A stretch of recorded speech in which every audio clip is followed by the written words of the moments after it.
Hey, what's going on, everybody? Welcome back. This video, we are looking at the NBA slate for tonight, starting in a little over 3 hours by the time I'm making this video. So I wanted to go ahead and get some picks out for you guys for tonight. It's only 4 games for Sunday, but let's get into it. So always hit the like button, subscribe if you haven't already. I really appreciate that stuff. Happy Easter if you guys celebrate that, and let's get into it. So, looking at the point guard options, we got a little bit of news since we waited to make this video. We got some news. Still have a lot of the Pelicans are questionable. We got Joel Embiid, big piece of news from Philly that he is out, and we got some clarity on the Hawks news. Trae Young, after being questionable, is in to play tonight, as well as I believe Gallinari is also available to play. So looking at the point guard options, it's Curry, Trae Young as your two guys above 9K. I like Steph Curry more than Trae Young. They're only separated by $300. Like Curry has shown the higher ceiling and pretty much shown a higher floor than Young for much of the season. With Bogdanovich really coming on strong for the Hawks, will be interesting to see if Trae Young gives away some more usage and Bogdanovich just continues to play a lot better over the past month or last couple weeks. He's been playing great. So I would lean to Curry over Trae Young if I had a pick between the two of them. Ben Simmons 8,900. I'm not interested even with Embiid out. I'd rather go up to I like Young and Curry more, but I really like Curry if I was going to pay up for any of these point guard options. Could make an argument to go down to Jamal Murray this game. Also has a chance to get out of hand with how bad Orlando is. They rested a couple of guys yesterday, so like Otto Porter, some of those backups guys coming off the bench should be able to play tonight, but they also have some big guys that are questionable. So we'll see with how healthy the Magic are. But I think Jamal Murray looks like a pivot in tournaments if you want to be different and get a guy with a lot of upside at some low ownership. I probably like Murray a little bit more than John Morant. I think Morant's going to get defended by Ben Simmons. It's been he can go off at any given time, but it's been a lot tougher to project him this year. He's had a lot of low floors, and then he's had some ceiling performances recently. But the floors can kill you with a 18, 25. Those scores are not going to be good. So against Philly, against Ben Simmons, who will be locked on him, most likely I will not be interested. I like Kevin Porter. If I was going to go with a cheaper option at point guard, he's 6,900, so he's expensive. But a lot of these games he was playing with John Wall. But with John Wall out again today, he's going to get a lot more usage. Going to probably play more minutes. That game was out of hand against Boston, so he lost some minutes at the end of that game. But he's a guy that can play 30, 35, 35, 36 minutes in close games here. Gives you a big upside, so I'm going to go ahead and put him in at point guard. Other guys that look somewhat appealing here, you have Shake Milton, looks fine at 49 if you wanted to go to him. Kyra Lewis is doubtful, so that would open up a little bit more minutes for Nickeil Alexander-Walker, but he's 7K now, and if Zion, if Brandon Ingram, and if Lonzo all return today, then he's not going to be in play.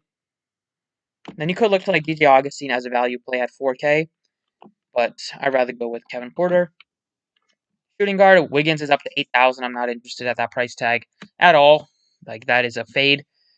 Alexander Walker is a fade, assuming Ingram, Zion, and Ball. If at least two of those guys are in, or if all three are in, he's a fade. If two of them are in, you can make an argument to maybe take a shot, but I won't be interested if all three of those guys play. I'd rather go to Bogdanovich. I mean, you're getting a guy still at a good price tag, 6,600 for the amount of minutes he's going to get and the usage that he has been getting.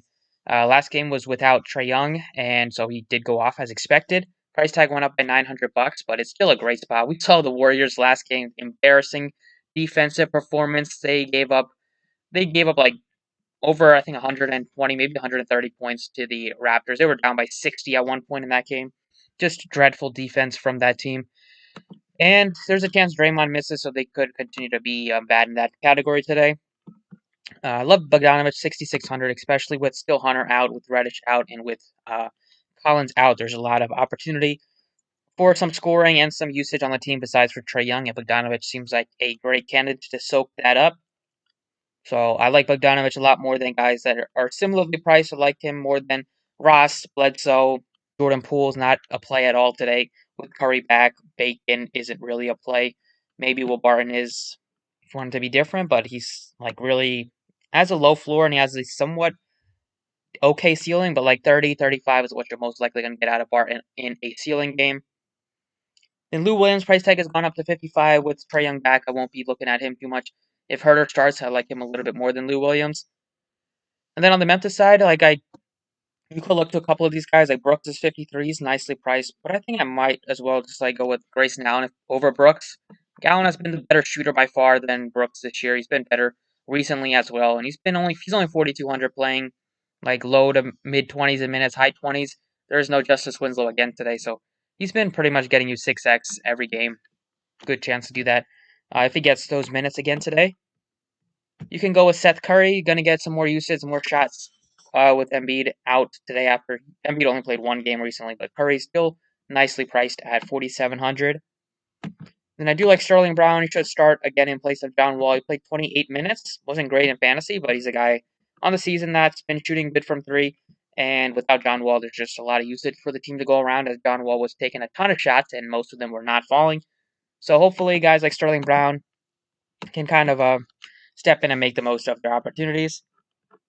And then you have Avery Bradley, also is going to get some decent minutes off the bench. He got up to 27 in the most recent game. He was good against his former team, a revenge spot. If any of you guys went to him against Boston, he's in play as a value play tonight, only 3,700.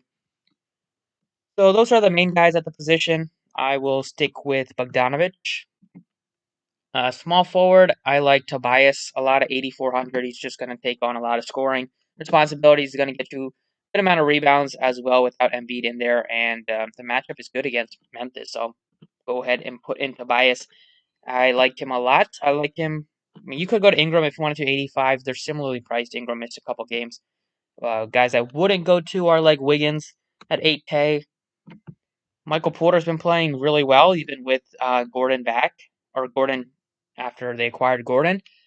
He's been making a lot of shots, making a lot of threes. 74 is definitely a high price tag, so I don't think I'll go to him. I'd rather go to Tobias, $1,000 more. I'd rather go probably save $1,000 and go down to his teammate Aaron Gordon, who got up to 38 minutes last game, was playing great. Probably continue to play heavy minutes for the team, over 30, 35. If the games are close and he's playing well. And 64 is a good price tag for Gordon compared to 74 for Porter. And then you can look to Gallinari. He's $5,400. I don't know if he's projected to start. Like some sites, Roto Grinders doesn't have projected to start. Last time there was no Collins, he didn't start, but he still got 36 minutes in that double overtime game against the Spurs. He's been playing a lot better recently and been shooting the ball a lot better. Over 40%, 4 straight games, been hitting a lot of threes. So at only 5,400, he's a good value play in the mid range. Then you can go down to like a Daniel House at 46. He's going to see good minutes for the team today. You have Sterling Brown also looks fine at that price tag, and Bradley once again as a value play. Power forward, it's a couple of guys that are questionable at the top. If Zion plays, he should dominate this game against Houston. They have nobody to slow him down in the paint, so he would be interesting if he plays. I like Zion more than Ingram today if they're both in. If you wanted to go with value plays, it's like Draymond, Gordon. If Draymond plays, keep an eye on that. But if you wanted to go even cheaper in the 5K range, you have Gallo, who looks good at 5,400. But if I wanted to get a piece of Memphis, I think it would be with Kyle Anderson. Nobody really ever plays him. But his price tag has gotten to a point where I think it's worthy of taking a shot or two. He's been cheap for a couple games now. But a lot of these games were with Justice Winslow, so he was taking some minutes off the bench. But without Winslow, you should expect like at least 20, at least like floor of minutes are like 25. The upside for him or to get minutes are over 30, 33, 35 in close games. They do play like 10 guys every single game. But Kyle Anderson's the guy that can get you a little bit of everything, points, rebounds, assists. And he does get a little bit more opportunities without Winslow kind of backing him up. I don't mind going to him at only 5,600. I don't think he will be too popular today. And then you have cheaper plays, potentially like House at 4,600. And then that's kind of it. Maybe Clark at 49, but I like Anderson a little bit more. At center, it's Jokic should dominate this game against Orlando. It's just a matter of if you think this game will stay close or not. He put up 72 against Orlando. Earlier, that was against Vooch. He's now going up against still pretty poor defenders in like Carter. If he starts, he had a huge game against the Bulls earlier this season, defended by Carter. So I do like Jokic at 10-7. You also have Capella's up to 88, so you need like at least 50, 54 out of him at like 50 at least out of that price tag. I think you can go to Christian Wood. as a another pivot from Capella if you wanted to go different. 86, gonna get you good minutes and good usage without John Wall. Kind of like Valanciunas today. 7,800. He's basically a walk-in double-double. He has gotten double-doubles in 9 straight, or pretty much not, 9 straight games since last time he didn't get a double-double was March 17th when he fell just 3 points shy. His minutes are going to be dependent on if he can stay out of foul trouble. He was in foul trouble against Towns last game. If Embiid was playing in this game, I wouldn't play him, but there's no Embiid. There's Dwight Howard, and Howard isn't really facilitating or really kind of driving. He's getting a lot of putbacks, getting a lot of dunks there, so he's not a guy that I worry about drawing a lot of fouls on Valanciunas. And if he stays out of foul trouble, we've seen what Valanciunas can do: put up 50, put up 40s, and he's had a good price tag compared to like some of these other centers besides like Jokic at the top, who I like. I think I like Valanciunas more than Capella, a little bit more than Christian Wood based on the price tag. And then if the Magic are without Kembert and without Mo Bamba, you could look to Wendell Carter as a guy that does give you some upside. He's looked good since he's been in the since he's been with the Magic. Put up 41 and 42 last 2 games. He got up to 34 minutes, even in a huge blowout because all their guys were sick. The entire team was sick with an illness. So if those guys are out again today, I could see going back to Carter or going to Carter today. You can go to Dwight Howard, who should start against Valanciunas, I would assume. And that's kind of the main guys. Don't really think I'll go with the cheap center. And then last but not least, I'm going to go ahead and put in Sterling Brown. Just because he's a pretty good value play, 4,300. He's going to get you at least high 20s, maybe low 30s in minutes. It's a good spot against Pelicans to play fast. Shouldn't be a lot of defense in this game, and we could see a high-scoring game. So 43 for Sterling Brown. I think he looks like a pretty reasonable option to target. And that is mainly it on the DraftKings side. Let's look at FanDuel. Look at FanDuel. Got a little bit of a sweat going on PGA. Looks like we will take down 10K on FanDuel today. So as long as nothing crazy happens, looks like it will be a nice day for PGA on the heading into the Masters. So looking forward to that. But looking back at this NBA slate, point guard plays today, it's looking like a spot to pay up at point guard. You have Steph Curry, Trae Young, 89 or 87 and 9K for those two. You have Jamal Murray as a potential play at 78, but Ben Simmons looks good at 75 compared to 89 on DraftKings, and I think Ja Morant's in play on FanDuel at only 6,800. If Lonzo plays, I don't want to play him just because he could be limited with his hip, missed a lot of time. If those guys are healthy, I don't want to play Bledsoe. And then I don't really want to target a lot of Orlando guys against Denver. So pretty cut and dry who I want to target at point guard. You have like 4 guys or 5, like all 5 of these guys I think you can make a case for. But I'm going to go with Steph Curry at 9K. At shooting guard, I think you can kind of ignore Wiggins at 7,600. I just don't see him going crazy today. I think Curry has a much better shot, and I don't want to pay that much for Wiggins. Ross is 68. If he plays and if they're still a little bit limited, it could be worthy of a tournament play.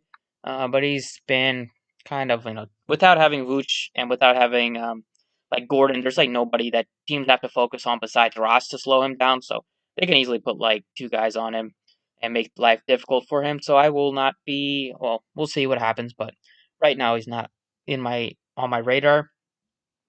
Kevin Huerter looks fine at $5,000. Looks like a guy that we can make a good case for. Seth Curry, Lou Williams, both guys are priced nicely, 4,800 for both of them. I will go with Sterling Brown as a value play, $4,400. The position isn't very nice as a whole, so hopefully Brown plays well. Small forward, it's Bogdanovich is priced up to $7,200. There's not a lot of guys at the position that look great, but he still looks fine. It looks worse than he does on DraftKings, but I would go with Kevin Porter is my favorite at the position. It's based on price tag, only 6,000. You can go with Kyle Anderson at only 59, maybe Oubre at 6K. And then you have Gallows only 49. So position has a lot of guys. Even House is cheap, 4,600. So I probably don't think you need to go with Bogdanovich 7,200.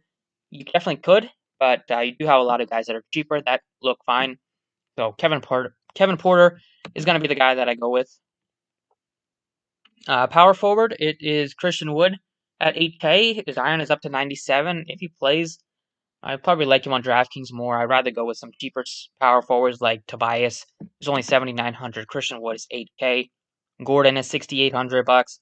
Like all three of those guys look better in terms of price tag and point per dollar wise. And then I don't think you need to go with any cheap power forward option. Really, none of these guys look appealing. And last but not least, at center, Jokic looks great at 10.8 if you can get up to him, if you get some value. Capella is 9K, so we need like at least 54 out of that price tag. I'd probably go with Valanciunas, save 1,400 bucks, or you can go with Dwight Howard and save a lot more money. At 5,800 bucks, if he starts, there's always some risk Howard gets like ejected. He's done that twice in the last month, but I would assume he does get good minutes. Just matched up against Valanciunas for over 30 minutes, and he can get you at least up hit value at that price tag. But I think Valanciunas might get a little bit overlooked if everybody just plays Howard. Yeah, we could see Valanciunas pop off for 50, 55 against Dwight. So that's it for the video. Thank you guys for watching. Best of luck tonight, and see you all tomorrow.